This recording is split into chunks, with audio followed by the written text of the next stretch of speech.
Chinese cuisine is one of my favorite, apart from continental. এটা নিয়ে খুব experiment করি আমি। আজ বানালাম রাইস নুডলস আর পাইনাপেল মাশরুম চিকেন। নুডলসের চিকেনটা ম্যারিনেট হবে নুন, আদা রসুন paste, chilli powder, soya sauce আর কর্নফ্লাওয়ার দিয়ে। কিছুক্ষণ পর এটা স্টার ফ্রাই করে নিলাম। দেন রসুন কুচো, পেঁয়াজ, গাজর, ক্যাপসিকাম ফ্রাই করে নুন, গোলমরিচ আর মিক্সড করা টমেটো, চিলি, সয়া সসটা অ্যাড করলাম। অ্যান্ড এবার সিদ্ধ করা রাইস নুডলসটা অ্যাড করে মিক্স করে নিলাম। শেষে চিকেনের পিসেসগুলো অ্যাড করে দিলাম। এবার ম্যারিনেট করব আরেকটা চিকেন। নুন, আদা রসুন paste, mixture of oyster sauce, red chilli sauce and soya sauce.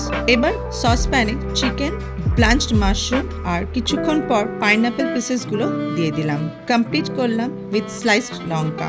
আমাদের রাইস নুডলস আর mushroom pineapple chicken is done.